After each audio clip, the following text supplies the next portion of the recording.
condition, and only Brother Nathaniel can say things the way he does.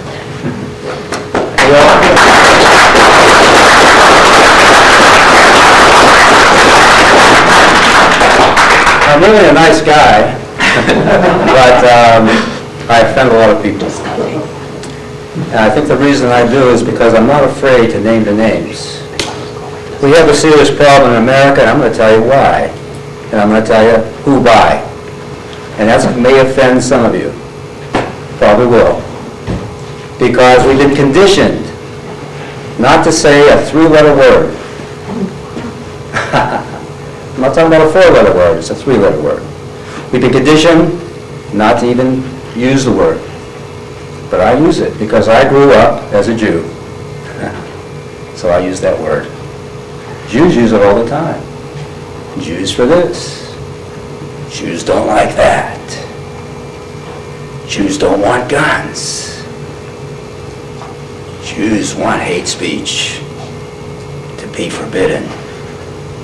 They use it all the time, but if any of you use it, you're an anti-Semite.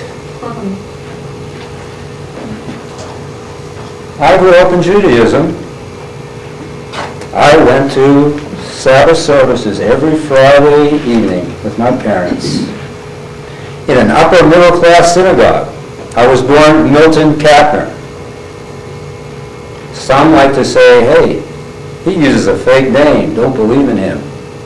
My name is not a fake name. My name is Brother Nathaniel Kapner, although I was born Milton Kapner. Well, how is that? It's because I'm a monk with a Russian Orthodox Church. And when you join a monastery, you are given a monastic name. The monastic name I was given was the name I was baptized with into the Orthodox Church, Nathaniel. So that is my real name in Orthodox circles. How about brother? I was in a monastery for 8 years. I was never tonsured, so I never became a father. I always remained a brother.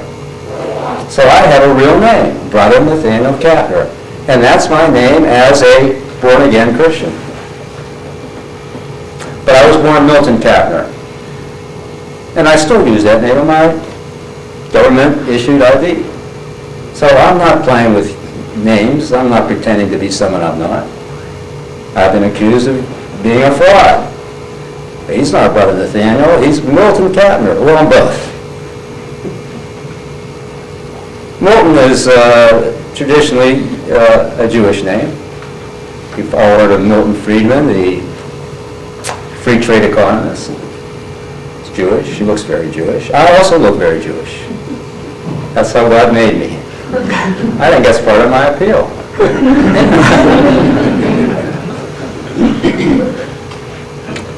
But back to my story, I grew up in an upper middle class synagogue. Now that's important. Why is that important? Because that's where all the power behind government lies today. Did you know that? Did you ever hear of a group called AIPAC? The American Israel Public Affairs Committee.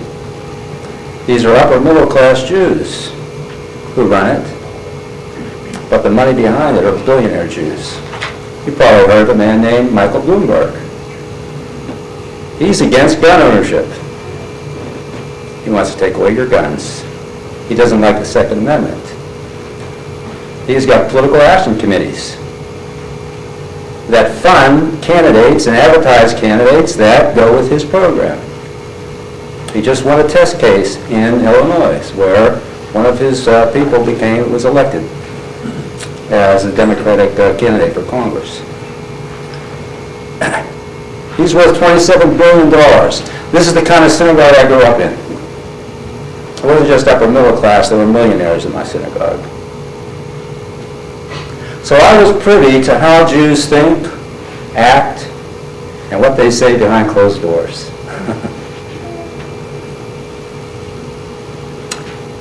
I'm going to try to be as politically correct as possible, but it's hard when you know the inside story.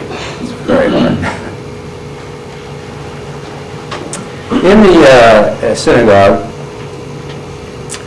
every Sabbath morning, the rabbi gave a sermon. I'm sorry, no, his sermons were Friday evening.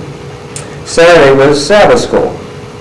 and we would be in Sabbath school for an hour, and then we would go to the Sabbath service and back to our Sabbath school class. But at every sermon that I had to sit through, the rabbi would begin by a passage from the Old Testament, part of the Torah reading of the day, that was going to be read the next morning. And then he would launch into a sermon. But the sermon had nothing to do with the Old Testament passage. It was all about politics. What the president was doing. Or if there was a presidential election, who the Jews should vote for. And Jews traditionally vote Democrat, not Republican. Because Republican is looked upon as white, bread, Gentile in the Jewish eyes, the eyes of the Jew. They vote Democrat. They put Obama in. They like Obama. In fact, Obama became president because of very powerful Jewish money in Chicago. But he was Salzman, multi-millionaire. Got to know this young black boy named Barack Obama. And she liked him. She liked his socialist views. And she hired one of her friends, David Axelrod, Jewish, to promote him. And she and a few others in Chicago, Penny Pritzker, heir to the Hyatt fortune, Jewish, and others who were Jewish, powerful, upper middle class, millionaires, decided they were going to bring into America. They decided this back in the 80s. The first black president. And they did it. Well, money decides who wins and who dies. And I grew up in this kind of environment. Big money. Upper middle class Jewish money. Now, as a young Jewish boy, I grew up in the 50s. I was born in 1950. I'm 62 years old today. It was a different America. Do you know that every morning in public school, and Jews back in those days did send their children to public school. They don't today. They send them to private schools. But in those days, we still went to public schools as Jews. We began every morning with our heads bowed and said, "Our Father who art in heaven, holy is thy name." We said the Lord's Prayer. And we got up and said a pledge of allegiance, one nation under God. Every morning we did this. Every December, before we went on Christmas break, the kids now call it winter break. And when they say that, I said, "Where are you from, the Soviet Union?" I said, "What's that?" They don't even know what the Soviet Union is. But in Russia today, they say Merry Christmas. Yes, they do, under Vladimir Putin, very devout Orthodox Christian. But the press won't let you know that, because the press is run by the same people who have decided that kids will now say winter break. That's right. Who decided that? The Anti-Defamation League and the American Federation of Teachers, both run by the people I grew up with. Oh yeah. I'm the only one with the guts to say it. Everyone's scared to death to say it. Lou Rockwell will never say it. You'll never hear from him. Never. Lou Rockwell knows me. He will not print a single one of my articles. Not a single one. He's scared. Well, it's in the New Testament, for fear of the Jews. That still holds true today. But we said Merry Christmas back in those days. Everybody said it. Even Jews. It was part of the general culture. And everyone was happy to say it. It felt good. It was a joyous time. We had Christmas pageants in school. We sure did. We didn't sing Jingle Bell Rock. We didn't sing Chestnuts Roasting on an Open Fire. The kids listen to that and they laugh. We sang, "Oh, come all ye faithful." True God, begotten, not created. We sang that. That was in our lips. And I I was one of the lead singers, believe it or not. I had a good voice in those days. And every December, I was the lead singer who went Christmas caroling. That's not done anymore. Kids don't go Christmas caroling anymore. But we did in the 50s. So it was through the general culture, not through anybody witnessing to me. It was just the general culture. I would walk into the supermarket and I would hear Joy to the World. I wouldn't hear Frosty the Snowman. And I heard the gospel. Yes, I did, through the general culture, as a little Jewish boy, and it spoke to me. And the seed was planted, and it took root when I was only 5 years old. Will that happen today? No. It's over. You will not hear "O Come All Ye Faithful" in any supermarket throughout America. You won't hear it. Why? As I go along, I'll tell you why, because little by little you're going to hear what I am saying, why America's in the condition it's in, and why our kids go on winter break and spring break and don't go on Christmas break and Easter break.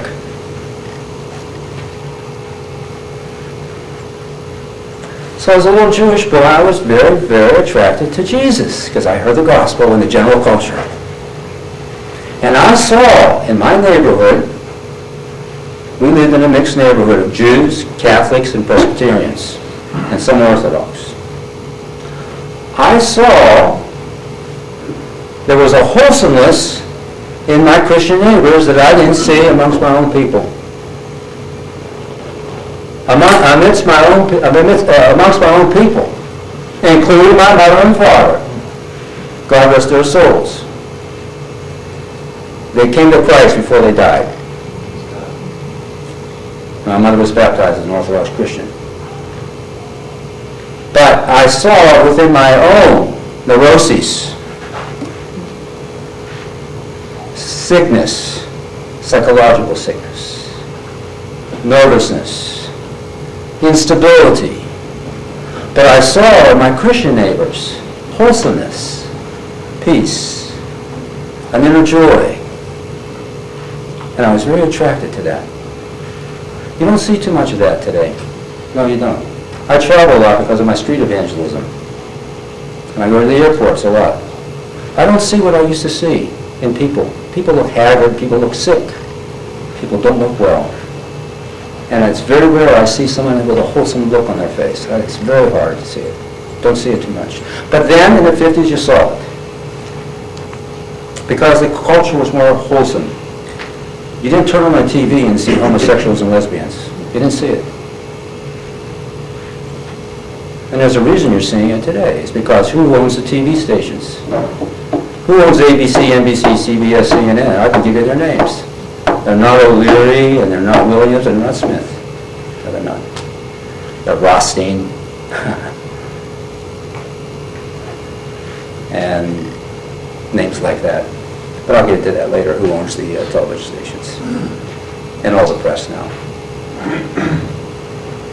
So I saw that in my Christian neighbors, a wholesomeness that I didn't see amongst my own, when I used to go to the Sabbath services, and even in my own home, my own relatives. And I was very attracted to it. And I would see pictures on the wall of Jesus. I was very attracted to it. One of my neighbors, Catholic, I loved going over to his room, because in his room, he had all his catechism lessons. And he had pictures on the wall, the Stations of the Cross, and I loved looking at it. But we were forbidden to even name the name of Jesus Christ, unless we use it as a swear word. Well, I think the great watershed in my life was in my bar mitzvah class. See, every Jewish boy, when he becomes 13, gets bar mitzvah. It's a big deal.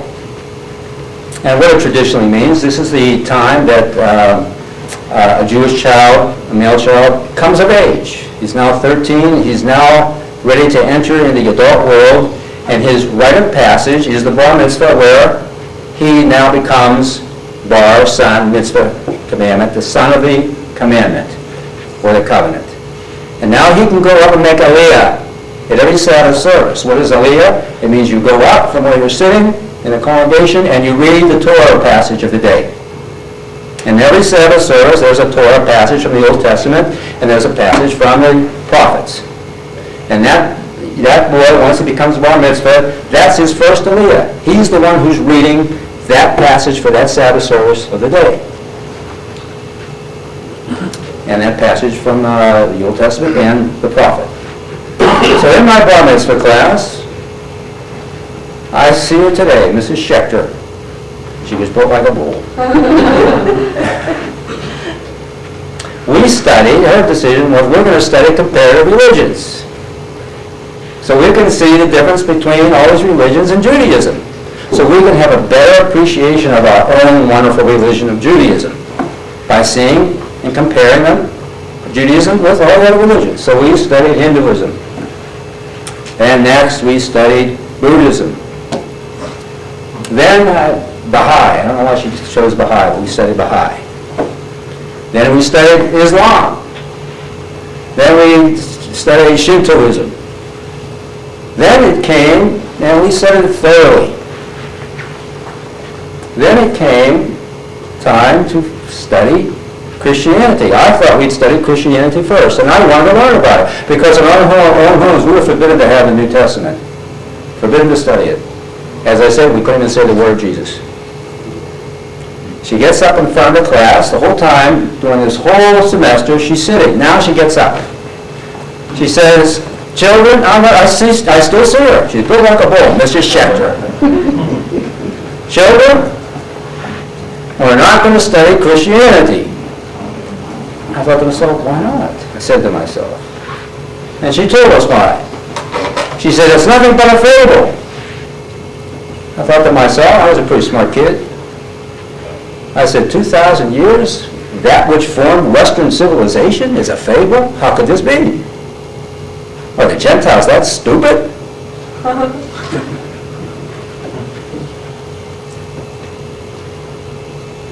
And I'll tell you about that one too, about Gentiles being stupid, according to the Jews. Then she says, and besides it being a fable, it was started by a self-hating Jew who hated his Jewishness so much that he changed his Jewish name of Saul to Paul. So we're not going to study a fable made up by a self-hating Jew who became an enemy of the Jewish people. That was the words out of her own mouth. But this wasn't just her opinion. This is Jewish opinion, okay? They won't tell you that in public, but behind closed doors, that's what they say. It's nothing but a fable. And that all those who believe in Jesus are idol worshippers, because they're worshiping a man. That's Jews' view of those who believe in Jesus Christ. Yes, sir. You better believe it. And that's why through the media and through politics, they're doing everything they can to eradicate the name of Christ. You better believe it. Who started this happy holidays bull? Who started it? The greeting card business. Who runs the greeting card business? That three-letter word that you're forbidden to say. They do. Papercraft is the biggest greeting card business in the world. It's run by the Katz family. I know them. They're from Pittsburgh, where I grew up. They started it. And Hallmark bought their cards because they made cards for Hallmark. They had a huge printing press. It's huge. Presses, huge in Pittsburgh. It's a huge factory. They started it. Season's greetings. It didn't start with happy holidays. It was season's greetings. Well, of course we have to say season's greetings because not everyone in America celebrates Christmas. Only really 1.5% of the population in the 60s, that's when they started this season's greetings bull. Only 1.6% of the population didn't celebrate Christmas back in the 60s. And those who identify themselves with that three-letter word that you're forbidden to say. I'm not. I say it all the time. I will. I'm not afraid to say it. Because I grew up as a Jew. And racially, I still am a Jew. Yes, racially. But my religion and my status is that of being a Christian and a new creation in Christ. Okay, so this is the end of Christianity. We're not going to study it because it's a fable, and it was started by a self-hating Jew who hated his Jewishness so much that he couldn't even stand to hear the name of his name Saul, so he changed it to Paul. Although many Jews had Greek names in those days because of the Hellenistic world. Okay, and he was an enemy of the Jewish people. So we're not going to study it. I went home, and the first thing I said to my father was, "What's a self-hating Jew?" I never heard that expression before in my life. And he looked at me and said, "Well, why do you ask?" I said, "Well, Mr. Schechter says we're not going to study Christianity, and it was started by a self-hating Jew." And I said, "How could it be a fable?" I said to my father, "If this is what formed Western civilization." And my father helped me become a little bit smart. And he had me read, he bought me the Encyclopedia Britannica when I was a little boy. And he said to me, "Look, son, I know you like the Christmas carols, and I know you like to sing Joy to the World, but you got to remember one thing. You were born a Jew, and you will die a Jew. And you will never disgrace the family by going over to the other side." That's right. There's a big, strong line between Jewry and the other side. And who was the other side? They're Gentiles. But not just Gentiles. They're Gentiles who are Christians. Because it's the church that has persecuted the Jews throughout the last 2,000 years. So they're the other side. And who is this other side, according to the Jews? They're goys. Did you read that expression?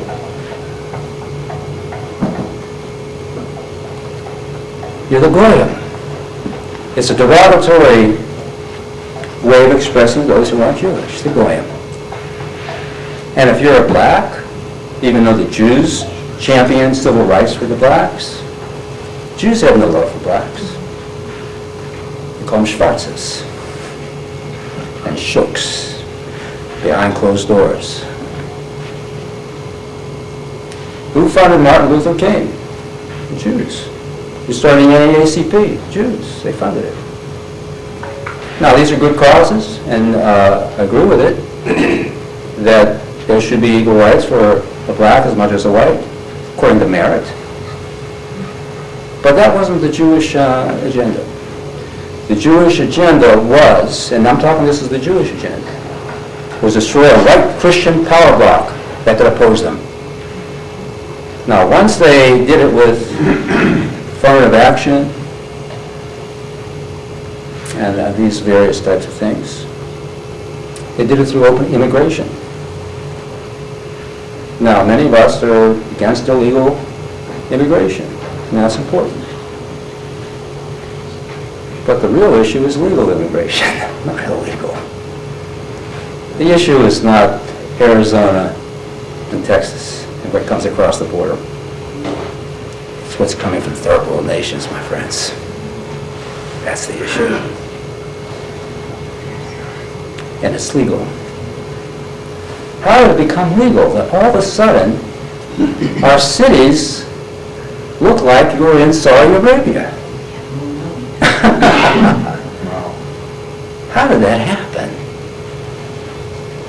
You didn't see a woman in a burqa in the 50s and 60s. If you did, it would give you the creeps.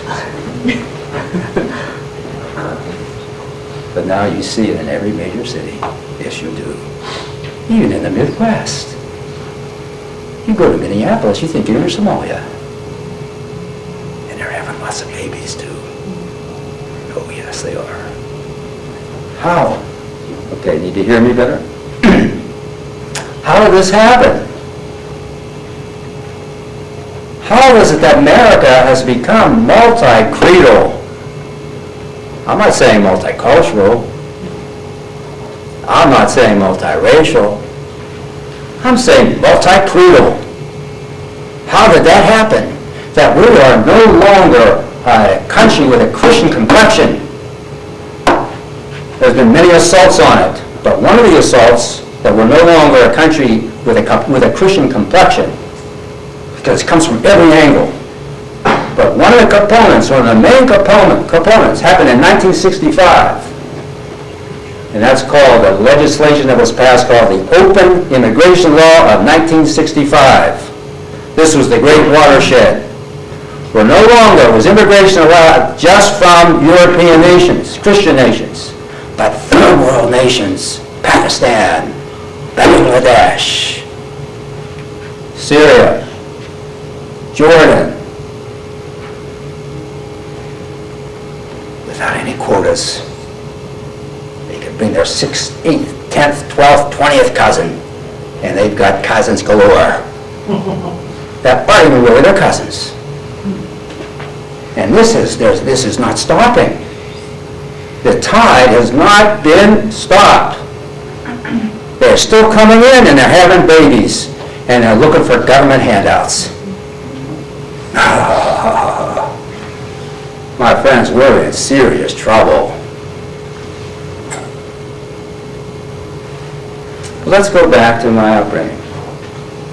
Okay, my father says, you were born a Jew and you will die a Jew. Remember that. Don't go over to the other side. And I thought to myself, nah, that's not a good answer. Let's discuss it. Let's find out if Jesus is what he said he was, or what the Christians were saying he was. They believe in him as the Messiah every year. I don't know if they do it anymore. Handel's Messiah was on the TV shows. I don't know if that's the case anymore. I don't own a television. And you saw it advertised. Handel's Messiah is at this high school. It's at that high school. This group's going to do Handel's Messiah. Okay, so somebody believes, the Gentiles, that Jesus is the Messiah. But let's find out why they believe that, and let's find out why we don't believe that. But we were forbidden to. We couldn't even discuss it. They say he's the Messiah. Well, why isn't he the Messiah? I could not get an answer. Okay, so I finally found an opportunity, because my Sabbath school teacher, was not going to discuss this. I went to visit my grandmother. She had an operation. And here I go into a hospital. And as you walk into the lobby of any major hospital, the floors are super clean and they're waxed, and you can even see your own reflection in the floors. It's so clean. And as I'm walking in to visit my grandmother, the rabbi is walking towards me, who visits patients in the hospital who are Jewish. I said, Rabbi,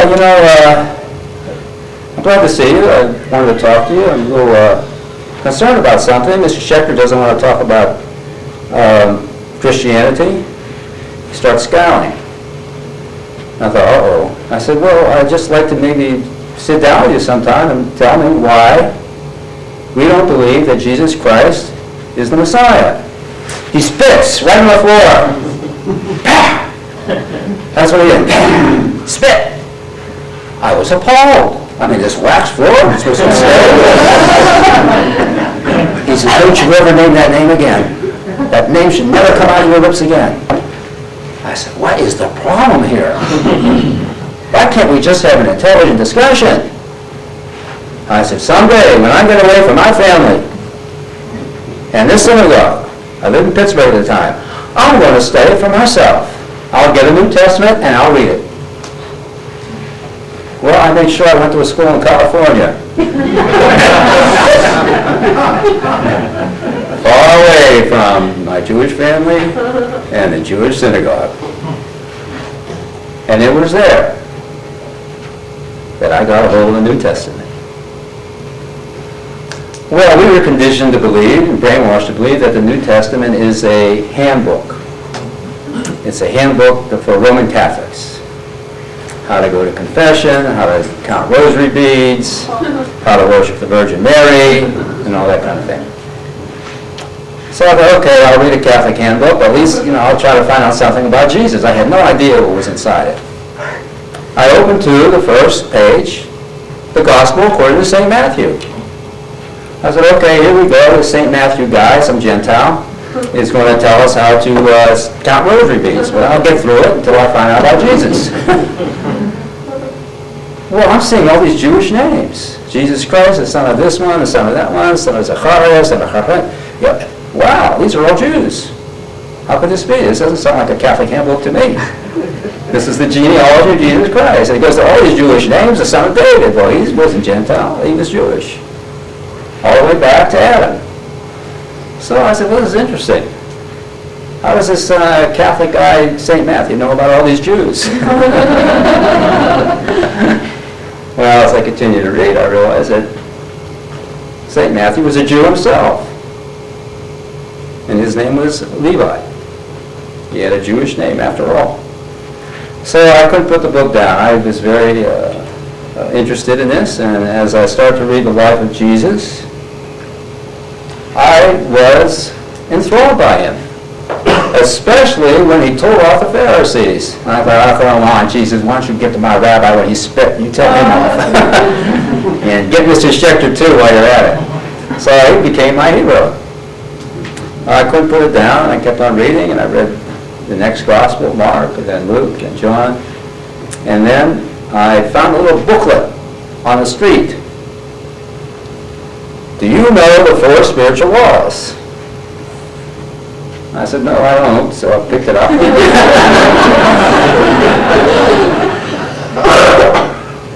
And I read it, and I believed in it.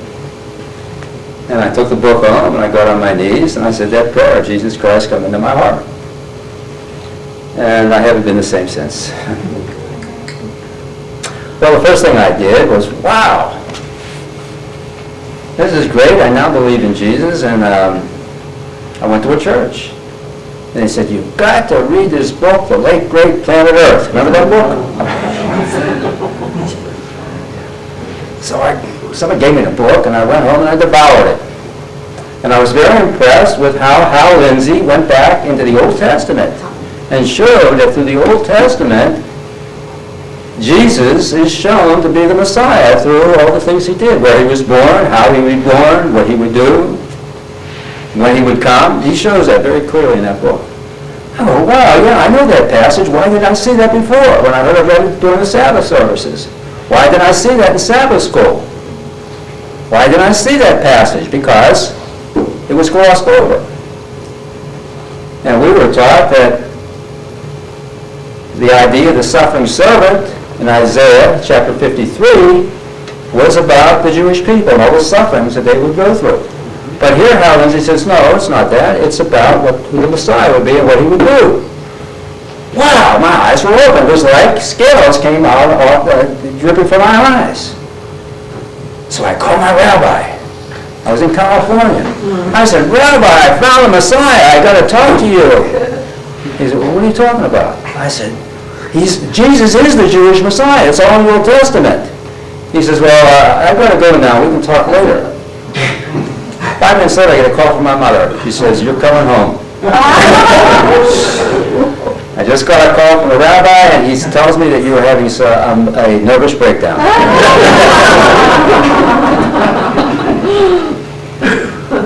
So there again, you can't reason, you can't discuss it. Now I have psychological problems. But first it was a religious problem. So my mother decides, okay, we'll go talk to the rabbi, and she dragged my father with her. My father didn't want to be involved in it.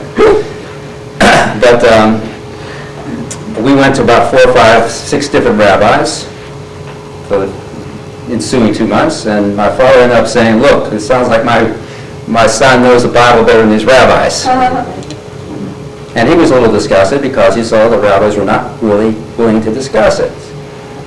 And my dad was an intellectual, and he was willing to discuss it, but he still came down to the bottom line, you're a Jew, you will die a Jew, and he was not happy about my conversion. But it was my mother who really had a fit. So finally, we went to a social worker, because now seeing that I was not going to budge from the religious issue, now it was a psychological problem, as the rabbi originally said. So we had to go see a social worker, family counseling, Mrs. Letterman. So we sat down, and Mrs. Letterman says to me, how do you feel about what's going on and your belief in Jesus? I started telling her, this is great. She's predicted in the Old Testament. And I started telling her all the Old Testament passages. Okay, I had my say. Then she said to my father, what do you think about this? He says, well, I'm not happy about it, but he's an adult now. He's 21 years old. And I always raise my children to be independent and to be self-sufficient. And this is the decision he made. He says, I'm against it, but he made a decision as an adult, and I'm going to respect that, even though I disagree with it and believe it's wrong. Then she says to my mother, how do you think about it? And my mother says, I can't sleep at night. It's like he's put a knife through my heart. He's disgraced the family. My whole life is ruined. So Mrs. Letterman, who was a very wise woman, she had some Solomonic wisdom. She looks at me and she says, well, it sounds like your son doesn't have a problem with the decision. It sounds like your husband, his father, is accepting it, although he disagrees with it. And she looks at my mother and she says, you're the one who has the problem. Anyways, my mother settled down a little bit after that. But then although I was involved, got involved right away with the Messianic Jewish movement and Jews for Jesus. You probably heard of Moshe Rosen, some of you who are Christians, who started Jews for Jesus. And I was involved in the Messianic Jewish movement for many years, from the age of 21 until 47, when I entered into the Orthodox Church. And I used to go on the campaigns with the Jews for Jesus. We used to hand out tracts in New York City. But I was a working man. I took a job as a straight commission salesman. And I did that for 25 years. And I was a six-figure man. I did very well. I sold industrial chemicals to big maintenance departments who have to have water treatment chemicals, algicides, they have to take care of the grounds, industrial coatings, paints, etc., etc. I used to sell big drums. And as a straight commission salesman, I made a lot of money. I did very well. But it came to a point in time that I wanted something different, and I left the Messianic Jewish movement for various reasons, because of the derogation of the divinity of Christ. If you keep on emphasizing over and over in the Messianic Jewish movement, Jesus was a Jew, Jesus was a Jew, Jesus was a Jew, you lose his divinity, and you only end up with his humanity. And beginning in Messianic circles in the early 80s, there was a denial by some of the leaders of his divinity. Yes, it still exists in Messianic circles, it's worse. So I decided, I'm out of here. So I started looking around at other churches, and I went into the Orthodox Church. I'm not here to convert anybody to the Orthodox Church, I'm just telling you my story. And then I joined a monastery, because I wanted to be quiet. So I retired from my job as a salesman, I gave all my money away, because that's what monks do. Because I decided that's it, I'm never going back into the world again. So I joined the monastery. It was a Greek Orthodox monastery in Boston, where I was a salesman at the time. I was there for 6 years, and I transferred to a Russian Orthodox monastery in Buena Vista, Colorado. So my monastic experience as brother Nathaniel is 8 years of monastic life, quiet, in cloistered life, closed off from the world. I didn't want anything more to do with the world. I was in the world, been there, done that, and I was very successful too. Okay, so now I'm in Buena Vista, Colorado. There's only 6 of us, dedicated to total quiet and contemplative prayer, deep contemplative prayer we call the Jesus Prayer. I was there for 2 years, and I was offered to inherit property in Woodstock, New York. a monastery, to help build that monastery, because the abbot there knew about my sales abilities, and he wanted to build it. So now, I took an apartment in Leadville, Colorado, and I'm in between monasteries. And I decided, I'm going to go to the library and let me see what's going on in the world. I didn't know. For 8 years I lived an enclosure life. I had no idea what was happening in the world, because we weren't involved in politics. We were there to draw close to Christ in the monastery. So I go to the library and I thought, well, let me ask the librarian how to use it. He says, well, what are you interested in? I said, well, I'm interested in what's happening with the church, with Christianity in America today. He says, okay, just put in Christianity, America, and put in today's date, which was 2005. Okay, so I did, and I ended up at some Christian forum, a chat room, exchange of ideas. And it was late November, early November of 2005. So we're talking about the war on Christmas. I said, what's this? War on Christmas? I never heard that before. What's the war on Christmas? And I'm seeing that these department stores and supermarkets and federal agencies are telling their people, you're forbidden to say Merry Christmas. You have to say Happy Holidays. And at Macy's, the policy was even if somebody says Merry Christmas to you, you have to say Happy Holidays back. I said, what in the world? Why would they want to do a thing like this? And as I delved into this further, because I'm the kind of person I want to get behind things. So what's driving this? Who's pushing this? The American Civil Liberties Union. You think it's some great operation? It's not. No. Well, I knew all about the American Civil Liberties Union. Every Jew who grew up in the 50s and 60s knows all about the American Civil Liberties Union. It's Jewish run, Jewish funded. Started by communist Jews. Oh yeah. In the McCarthy era days. I said, okay, American Civil Liberties Union is behind it. It's a Jewish operation. I knew that. Every Jew knows that. And the major funder for the ACLU today is George Soros. Well, not only you can't say Merry Christmas anymore, they're taking down Christian symbols. If a town puts up Merry Christmas, the ACLU litigates against that town. They take them to court for violating this unknown law called separation of church and state. There is no such law. There is no such law. It's a lie. But the towns can't even begin to fight it because they don't have the money. So they take down that Merry Christmas sign. If they got a nativity scene up, that goes down too. Because they can't fight the ACLU. How could they?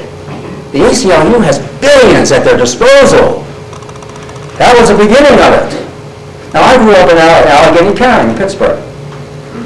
And at the courthouse on Grand Street, every December in the 50s and the 60s, there was a nativity scene. On the outside foyer, before you walked into the front door, there was a nativity scene. Well, the ACLU and the Jewish community decided that's not fair, because we celebrate Hanukkah. Only 1.6% of the American population, but they want equal time. Or the 98.4% of the population, they want equal time. Well, it's given to them. They got lots of money and lots of power, lots of influence. So the nativity scene moved over to the right-hand side, and the Hanukkah menorah came to the left-hand side. No, left and right. But that's not good enough. Today, there's a Christmas tree and a Hanukkah menorah. The nativity scene is gone. Why? Why did that happen? Because of billions of dollars of the ACLU and the courts that have the same people that identify themselves with that three-letter word. That's why. It's called ACLU versus Allegheny County. You can look it up on Google. This is the research that I did when I was in between, from one monastery to the next monastery, because I decided, why is this happening? Who's doing it? Who's behind it? We see America in decline, but we don't have a clue why this has happened. I'm here to tell you. And I'm the only one with the guts to do it. Lou Rockwell would never do it. He's scared. He could have all his libertarian articles, it doesn't do a thing. Because he won't name the names. He's scared to death for fear of the Jews. That's why. Sobra began to do it, and they ruined the man. But they can't do it to me. I'm too tough.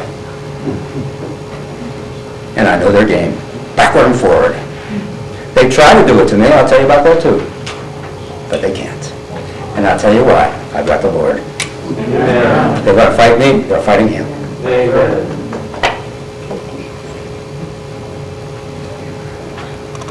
ACLU versus Allegheny County. And they got a court decision that the nativity scene is a religious symbol. But the Hanukkah menorah is a cultural symbol. And because of this bogus story of separation of church and state, the nativity scene was thrown off. And now there's a namby-pamby little Christmas tree, which says nothing. The nativity scene tells the story of Jesus Christ. And when I was a child, a little Jewish boy, there were nativity scenes on every lawn. And they were different. It wasn't the same nativity scene. It was different varieties of the nativity scene. And that spoke to me. Who is this little baby? What's going on here?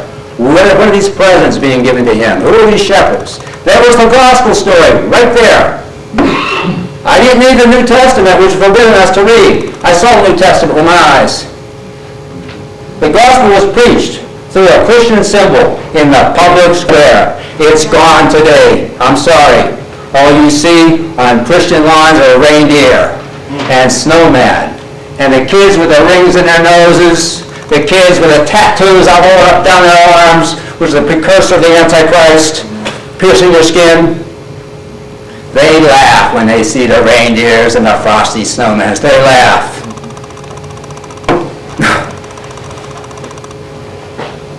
ACLU versus Allegheny County, it was a watershed. And today, every December, on the White House lawn, there's a 40-foot Hanukkah menorah. Now, the Hanukkah menorah is a nonverbal message, too. You know what the Hanukkah menorah says? It says, you goyim are so stupid. We Jews don't believe in your Jesus. We Jews reject him because he's not the Messiah, you stupid goys. That's the message of the Hanukkah menorah. Well, that's not the whole story. There's not only a 40-foot Hanukkah menorah. Do a Google. Just put Hanukkah menorah White House lawn. You'll see hundreds of Google searches come up. Not only is there a Hanukkah menorah, but there's a head of state. It started off with Michael McCarthy, the Attorney General under Bush, who helped to stop the true investigation of 9/11. Michael McCarthy is a Talmudic Jew who subscribes to the Talmud. Now there's this fad in evangelical Christianity of all things Jewish. That's a neat thing. And even the study of the Talmud. Don't you touch that Talmud. It blasphemes our Savior. It says he's in hell, boiling in his own excrement. Don't you dare even open that book. It calls Mary, the Virgin Mary, a prostitute and a hairdresser, which is a synonym for a prostitute. And it calls the apostles homosexuals. Stay away from that Talmud. So now you have a Talmudic Jew, head of state. When that Hanukkah menorah is put up, the official writing on a Hanukkah menorah, it's called, he's up there with 3 Hasidic rabbis who also subscribe to the Talmud, not the Old Testament. That's their book, the Talmud, not the Old Testament. Yes, the Old Testament, but the Talmud is their major authority of today's Judaism. He's up there, Malcolm McCarthy, the Attorney General, lighting that Hanukkah menorah with 3 rabbis. Now, if I ever saw the union of synagogue and state, that's it. But where is the ACLU? Not a peep out of them. Why? Because that's their tribe. That's why. You see, blood runs thicker than law and truth. You better believe it. That's why they look upon all you and call you goyim. You know, if you say something stupid as a Jew, or if your whole way of acting is stupid, you're said to have a goyish cook. Yeah, if I ever did something stupid, my dad said, you have a goyish cook. Because you're not acting like a Jew, you're acting like a goy, like a Gentile. Not a peep out of the ACLU, and not a peep out of the Anti-Defamation League. The Anti-Defamation League is also part of this. The destruction of Christian culture. Abraham Foxman is the leader of the Anti-Defamation League. They're big, they're powerful, they draft legislation, they write laws. They work very closely with the American Federation of Teachers, which was started by a man named Shaker as a union. He was an Episcopalian. He was of the same tribe that I grew up in. And since Shaker started in the 40s, it's been headed by a Jew ever since. Who's the head of the American Federation of Teachers today? Her name is Amy Weingarten. Her last name is not O'Leary or Smith or Williams. And she works very closely with A. Foxman, the Anti-Defamation League. Now, what is the Anti-Defamation League and the American Federation of Teachers done? They've infiltrated our public schools. And they give the teachers special perks. They send them to conferences. They give them all expense paid money to go to these conferences. They have put in books to mold the minds of impressionable little children who are in kindergarten in the public schools. First grade, second grade, third grade. What are the names of these books? One of them is called Daddy's New Roommate. His name is Ken. For little children. Oh, nice pretty pictures. They look so happy, they're smiling. They're promoting 2 men having sex in each other's feces and rectums. That's what they're promoting. But it looks all so sweet and nice, and there's flowers and pictures, and they're having a great time drinking the Kool-Aid. But this is Daddy's New Roommate. It's part of the Anti-Defamation League's early learning program. Don't send your kids to public schools, homeschool them, get them out.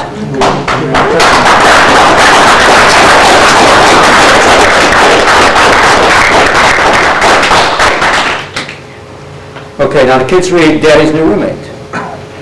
Do you think that's it? Nah. There's a sequel. You think I'm fibbing? Look up on Google. Put an ADL, Daddy's New Roommate. That's all you have to do. It's the Anti-Defamation League working in conjunction with the American Federation of Teachers, a Jewish run, they're both Jewish run. Billions of dollars. Money talks. Democracy is awarded to the highest bidder. Who's the highest bidder? Those who identify themselves with a 3-letter word. There's nothing special about these people. They're not chosen. They rejected the Savior. They rejected the Messiah. Those who are chosen, those who are called by a new name, Christians, those are the chosen. God said to Abraham, I will bless them that bless thee, and curse them that curse thee. And in thy seed all the nations of the earth will be blessed. How in the world do Christians miss this? St. Paul identifies the seed of Abraham as those who have been baptized into Christ, who walk in the steps of our father Abraham. Now, how in the world that thousands, millions of evangelical Christians, how do they miss this? It's right there in the Bible. St. Paul identifies, he says they're not Jews. St. John the Baptist said themselves, don't call yourself children of Abraham. God will take a stone to make them children of Abraham. Repent. Then you become children of Abraham. Daddy's new roommate. The kids read it. Looks nice. They're happy. What's going on that makes them so happy? There's nothing gay about a man sticking his penis in another man's rectum. There's nothing gay about it. It's disease spreading. It's unnatural. It's disgusting. St. Paul says it's vile. It's a vile act. And this is being promoted as something gay, something happy. Who's promoting it? CNN. CNN's promoting it. Who owns CNN? Two Jews. Carl Icahn and Aviv Nabo. They own CNN. Who owns CBS? They're promoting Daddy's new roommate and all this garbage. I know you had a speaker here to talk about this, but he didn't tell you who's behind it. I'm here to tell you who. I'm here to tell you the enemies of our nation. This is owned by a man named Murray Rothstein. He changed his name to Sumner Redstone so he can sound like a blue-blooded Gentile. He's not. Who owns ABC, the Bass family? Disney. Or Jews are the major shareholders. The chief CEO of ABC is Carl Iger. He's a Jew. Who owns NBC? He owns Comcast. They own NBC. Universal Studios. CBS, Murray Rothstein also owns Paramount Pictures. NBC is owned by the Roberts family. They're Jewish. They're promoting this. You turn on the TV, you see all kinds of sleaze today. It's not heterosexual sleaze. It's sodomite sleaze. And these kids are being informed that it's okay and it's fine to be gay. And they're doing it, they're practicing it, they're trying it out. Then they get hooked on it. Because it gives them pleasure. Daddy's New Roommate has a sequel, and the kids read it from kindergarten to 4th grade. It's called Daddy Marries His Roommate.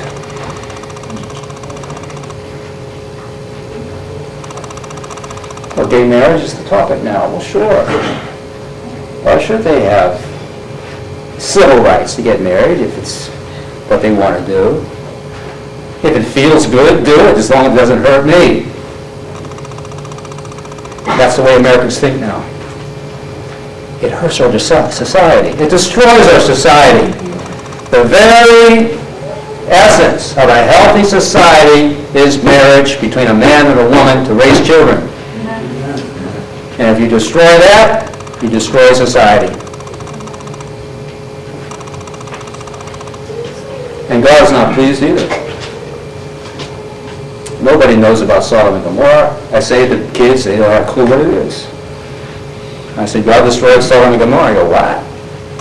I can say that to a 24-year-old who just graduated college. He goes, what? He doesn't even know what Sodom and Gomorrah is. He's going to find out. Is our nation being blessed? No.